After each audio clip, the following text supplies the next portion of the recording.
Welcome everybody to another episode of Friends of the Forest. My name is Dale Mangold and I am your host, and I welcome you. This week we travel to Wichita, Kansas, where our guest this week will be Vandarth. So we'll be speaking to Vandarth later on in the episode. But before then, I'd like to thank everyone for tuning in. If this is your first time tuning in to Friends of the Forest, or even if it isn't, new episodes air each and every Sunday at 6 p.m. Eastern Time. So wherever you happen to be in the world, check your time zones and all that stuff, because when a new episode initially airs, we have a world premiere and a live chat where you can join in and chat with us as well. Talk about whatever you want with that artist that's featured.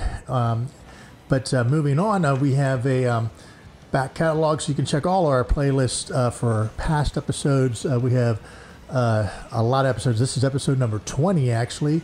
And we'd like to thank everyone for your support and tuning in. Make sure you hit that subscribe button, give us a like, and hit that bell notification, like I said, so you can be the first ones to know whenever anything new comes out. And not just Friends of the Forest, but videos from my band Forrest Of FangHorn.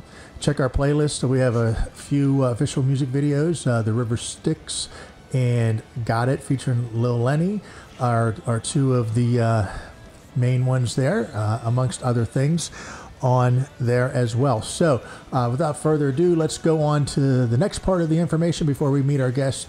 If you want to be on the show, if you are a band, artist, or entertainer anywhere in the world and you'd like to be a guest on an upcoming episode of Friends of the Forest, email us at forrestoffangHorn@gmail.com, and we'll email you back everything there is to know about what to do to coordinate your episode. It's pretty easy. We do everything virtually. And if you happen to be in the Pittsburgh, Pennsylvania area, you can record your episode right here live in Treebeard Studio, just like Tommy Hyde did last week, and Jeremy Kaywood, and next week's guest, Ryan Caldwell. Yes, Ryan Caldwell will be our guest next week, and Ryan actually performed a song live here in the studio as well. And one last thing, we got a lot of upcoming guests in June, and actually the end of May, June, and July. We have Ryan Caldwell, DVous Music, Eleanor Collides, Key of F, Rebelmatic, Dream the Heavy, Wes Hambright, and Kelly Fleming, just to name a few. So with all that informational stuff out of the way, let's sit back and relax and dive into this week's episode.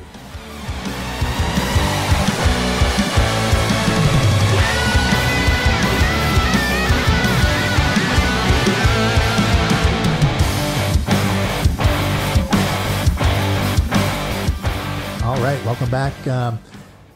Vandarth is our guest this week, and before we introduce Vandarth, please hit that subscribe button, give us a thumbs up, like the video, hit that bell notification, all that stuff. Leave some comments, because that's how we get better. That's how we grow the channel as well. And we thank you for your support. So without further ado, we're going to go to Wichita, Kansas, where we have our guest this week, Vandarth.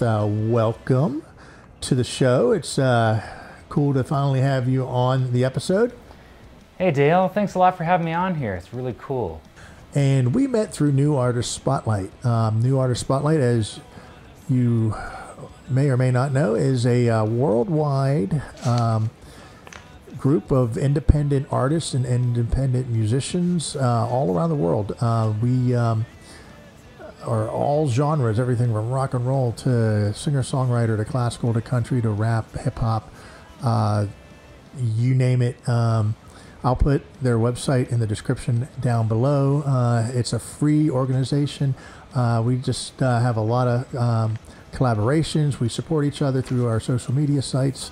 And it's just a great way if you are an independent artist, up-and-coming independent artist. It's a great organization to just to get to know and network with some other artists that we're all kind of in the same boat. So anyways, we met through New Artist Spotlight, and furthermore, I'd like to hear a little bit about yourself and, you know, your musical background? I am a solo artist. I go by the name Vandarth. I used to play in some bands, an old band called Project Hero, and as I moved to Wichita, Kansas, I just really didn't have a lot of musicians that I knew to play with, so I became a solo artist. I do all the drums, guitar, bass, and vocals myself. And I did notice that you do have a pretty nice and established presence on your YouTube channel, YouTube band channel actually, where you discuss a lot of gear and things like that as well. And yeah, so I kind of became a one-man band, and recently I've always wanted to turn the project into a band, so recently I've kind of started working on that, playing with a drummer and kind of making a YouTube band. So we put a lot of stuff on my YouTube channel, Vandarth Publishing. I did get a hint that you were a Weezer fan and a Green Day fan. That's pretty cool. Tell us a little bit about that. So I got into playing guitar as a kid. My brother brought home the first Weezer album, the Blue Album, when I was in like first grade. And it blew my mind. I could hear it like down the hall from his room. And I just loved the harmonies and the songwriting and the energy. And we had this like 7/8 size acoustic guitar in the closet. And I would get it out and I'd kind of poke around on it, but I had no idea what I was doing. We'll start now before you start making sense. So I would do that from time to time, starting in like first grade after I got that Weezer record. And then in 7th grade, I was like, I really want to learn how to actually play. I was really into Green Day at the time, and I was like, well, surely there's some music online. And I had no idea what guitar tabs were. It's a kind of guitar music if you're not a guitar player. So I just started like surfing around on the internet until I found some music for Time of Your Life. And I sat there, I figured out how to read it, and I learned that song. I thought, at the time, I thought it would take me like a year to learn one song. And if that's all I could ever play, great, but I could play this one song. And from there, I kind of got addicted to it. So I loved grunge, I loved Pearl Jam, British bands, Blur, Radiohead, Coldplay, and heavy stuff too, Rage Against the Machine. So I just started learning all their songs, and then by high school, I started writing my own. They were terrible at first, but it was kind of therapeutic for me, so I just kept going. And a friend of mine finally gave me the first Foo Fighters record. He was like, hey, Dave Grohl played every instrument on this album. Now I think you could do something like this. So I listened to it and I was like blown away. Like all this guy had was, a guitar and some drum sets and some microphones. And so I kind of set out to try to make like the perfect solo album. And when I became a solo artist, I mean, that's kind of the direction I went in. It's kind of like Foo Fighters, maybe a little bit heavier, but with some other elements from all the music I listened to into a blender. I do hear, especially in your guitar work, a little hint of Foo Fighters, a little hint of Queens of the Stone Age. I take it, they were huge influences.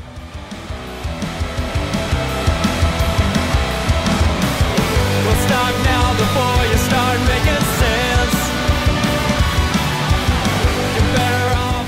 How about some current projects? Tell us a little bit about what's going on now. This point in my career, my musical projects are kind of in limbo. I'm jamming with a drummer, but a few years ago, I started to have trouble singing, and eventually, recently, I just couldn't do it anymore. And my diaphragm had become paralyzed on one side, and it affected my vocal cord. So I would sing, and I was still trying to record, and it just hurt and swelled up after. And it turns out I had like a really rare rib injury called slipping rib syndrome, where the rib got loose, and it was poking the nerve on the diaphragm and just kind of shut everything down. But like no doctor around here could tell me what was going on. I'd be like, the pain's right here. And they'd look and they wouldn't see anything on an x-ray. So I spent like all my time reading research papers about rib pain.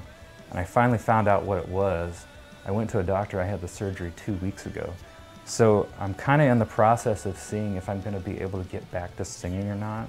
I have to reteach my ribs to be flexible and actually be able to work the diaphragm like they used to, because they've been messed up for a long time.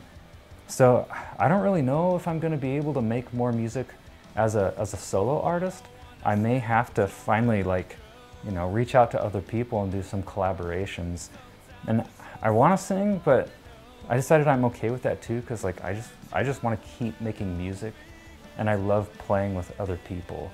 So for a while it really bothered me that, oh, if I can't sing these songs, like I don't know if I want to write music anymore. But I decided, like, I love music, I'm a musician, it's been a part of me my whole life. I've got to find a way to continue either way. So that's what I've been trying to do lately. And I give you a lot of credit for having the courage to have, first of all, to have that surgery. And I'm so happy that it seems to be working out and you're on the mend and you're recovering very, very well with that. Yeah, I know. Sometimes our life paths, so to speak, take those unexpected turns, I guess, and you know, the adjustments can be a little tricky at times. But I'm so glad that you're looking at other options, such as, you know, reaching out and collaborating with some other people too.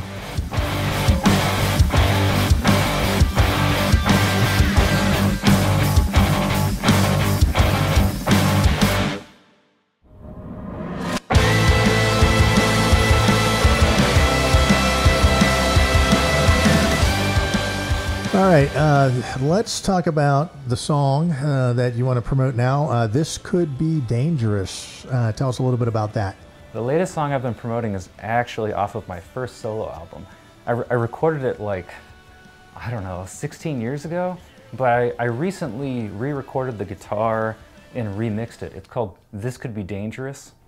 It's kind of funny. It's about the tension you feel in a relationship when you just can't communicate with the person, because you want to be close to them, you want to be intimate with them and share your life with them, but you just can't get through this communication barrier. So you're in a relationship, you feel like strangers, and you're trying not to be strangers, but you just don't know how to break through that barrier. So at the time, I was engaged, and I just couldn't figure out how to break through and connect with the girl I was engaged to, oddly enough. And she was really introverted, and I didn't know how to kind of break through that barrier there. So one day we went to a church service, and when we were leaving, she was driving, and I was sitting there in the car, and I had the bulletin, and a lot of my song ideas just kind of like pop in my head. Like sometimes they'll have lyrics, guitar part, drums, they'll be complete. So actually this song about our difficulties connecting just like popped in my head. So I wrote it all down on that bulletin, like the drum parts, the guitar parts, the lyrics, and I just started writing. And the chorus, it ends with, "You know this heart could kill me," because it was so difficult to try to stay in that relationship with the discomfort and the tension. But I wanted to do it, but I wanted to get out of the tension.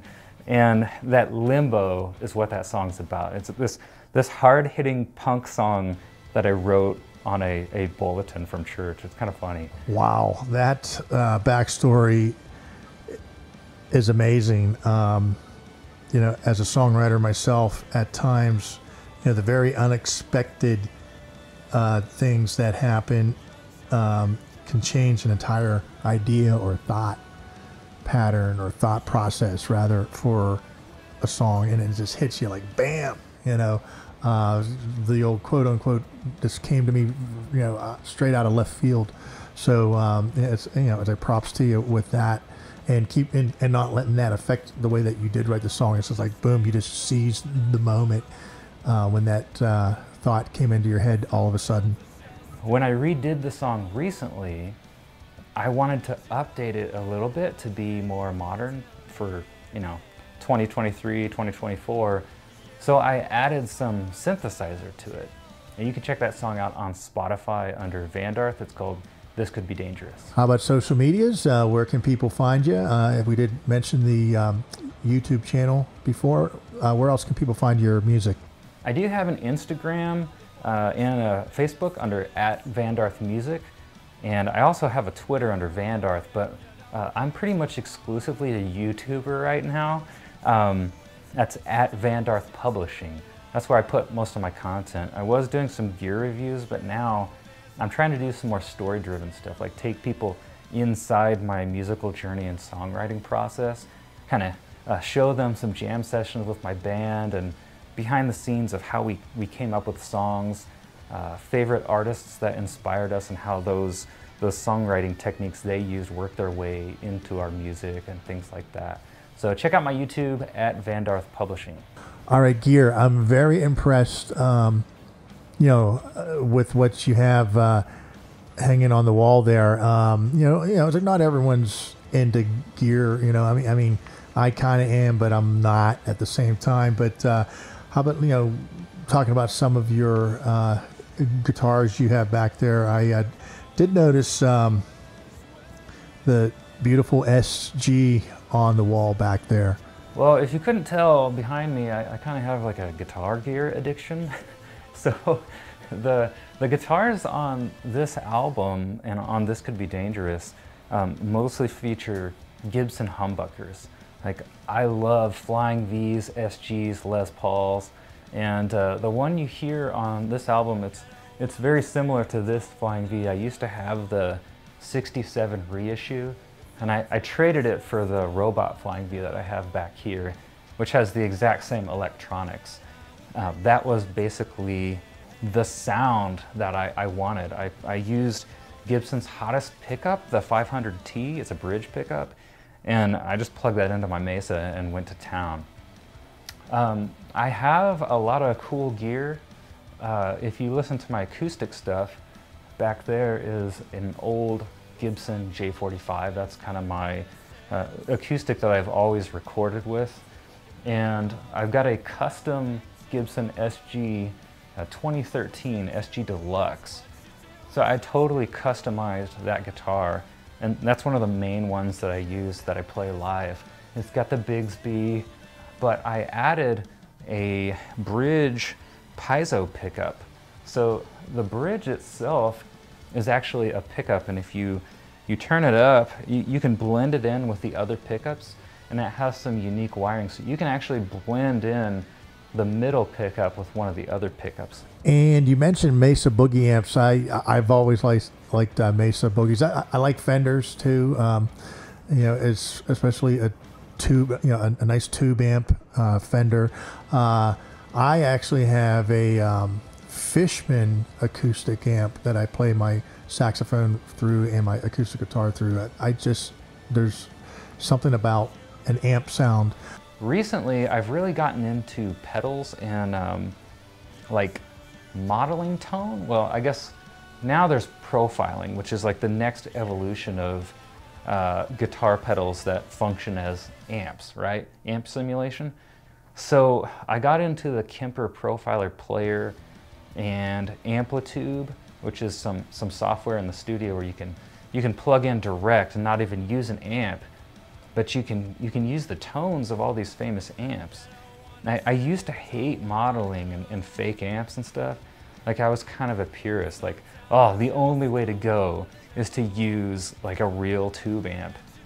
But the past couple years, like, some of those tones have gotten so good that I just use some of those. I use a Kemper Profiler pedal live and just use an amp simulator instead of hauling my big half stack, which I couldn't even do right now because of my rib issue. So it's useful for me to switch over to some of the newer amp technology. But I do agree with you, when tracking in the studio, sometimes just a nice Kemper works just as fine too. You don't think too hard. What you do is what you do is just who you are. Well, I thank you so much for being our guest on the show this week. Check out the links in the description below for all the places that you can find Vandarth's music. Vandarth, thank you very much for being on the show this week. Dale, thanks so much for having me on. It was a lot of fun. I really appreciate it. That about wraps things up. Just a reminder, if you want to be on the show, on an upcoming episode on the show, please email us at forrestoffangHornpgh@gmail.com so we can coordinate your episode as well. And every Sunday at 6 p.m. Eastern Time is a brand new episode. Please like and subscribe, hit that subscribe button, like, thumbs up, and all that stuff. We really appreciate your support. We just went over 600 subscribers. I know that might not seem like a lot, but we're a brand new channel, so we really appreciate that. We want to hit that goal of 1,000 subscribers, and I know every YouTuber says, please hit that subscribe button, but it really does help us. So even if you're a casual viewer, just hit that subscribe button and thumbs up, and that'll help us out a lot. So Ryan Caldwell is our guest next week, and I'll put a list of our upcoming guests and the dates of their episodes through June and July as well. Friends of the Forest, Forrest Of FangHorn. My name is Dale Mangold. I thank everyone for tuning in, and peace and love, everybody.